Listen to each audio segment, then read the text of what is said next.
তাহলে আমি সরিয়ে দিব এখান থেকে। ব্যাস হয়ে গেছে। Hello everyone, welcome to my new blog. আমার গোপু সোনাদের জন্মাষ্টমী ব্লগে তোমাদের অনেক অনেক স্বাগত। আর তোমরা দেখো, তোমাদের যদি ব্লগটা ভালো লাগে অবশ্যই চ্যানেলটি সাবস্ক্রাইব করে দেবে।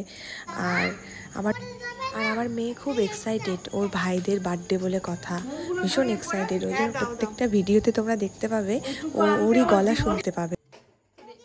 ওর বক্তব্য অনুযায়ী আমাকে সাজলে নাকি দুর্গার মতো লাগে। আমি যখন লাইভ করি বা কোনো কিছুতে সাজি তখন ও বলে, মাম্মি তোমাকে না দুর্গার মতো লাগে। খুব ভালো লাগে মেয়ে যখন এত সুন্দর একটা কমপ্লিমেন্ট দেয়। তো ভিডিওটি দেখো, তোমরা কারা কারা বাড়িতে জন্মাষ্টমী করেছো সেটাও আমাকে অবশ্যই জানাবে। আর আমার ভিডিওগুলো তোমাদের কেমন লাগলো সেটাও তোমরা জানাবে। আমি এত আয়োজন করে জন্মাষ্টমী কখনো করিনি, এটাই আমার প্রথমবার। আর আমার নিজেরও করে ভীষণ ভালো লেগেছে। সত্যি ভগবানের যদি মন থেকে সেবা করা যায় সেটা একটা আলাদা আনন্দ দেয় হয়তো। না ওখানে দিও না, এখানে দাও, নাহলে ওখানে দাও। বাসি আমার বাসি। তার আমি একটা ছবি তুই তুলি সারা চান করা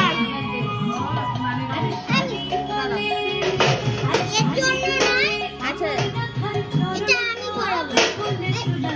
এই খালি পরিবার এত ছোট, দাঁড়াও দাঁড়াও, ছোট ছোট করে কর, জায়গা ছোট।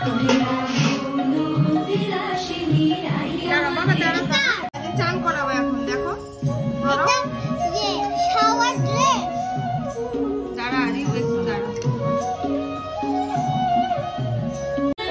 তোমাকে দিতে হবে না, হাত মেখে যাবে।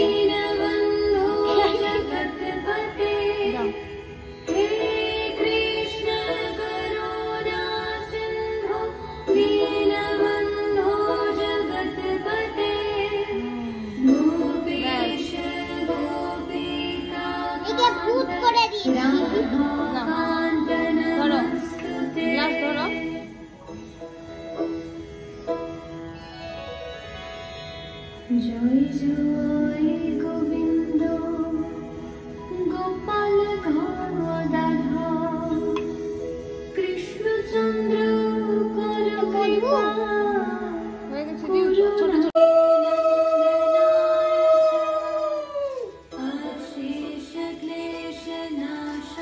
আস্তে আস্তে গোবিন্দায় নমঃ, আস্তে দাও, হয়েছে।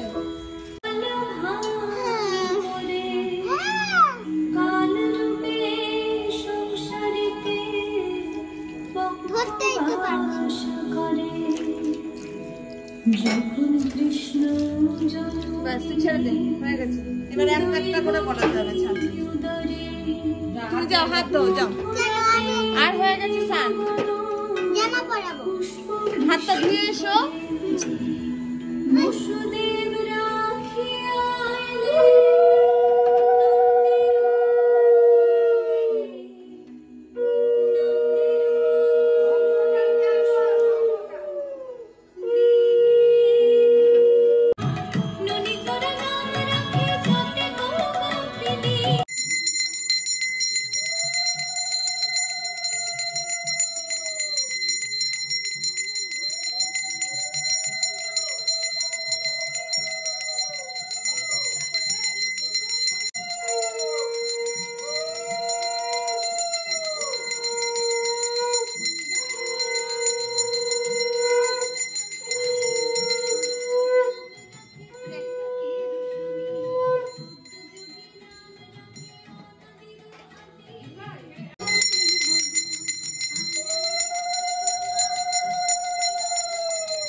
আমাকে অনেকে শর্ট ভিডিওতে দেখে আমাকে বলেছো যে তোমাদের বাড়িতে এত গোপাল, আসলে আমাদের গোটা বাড়ি জুড়েই গোপাল।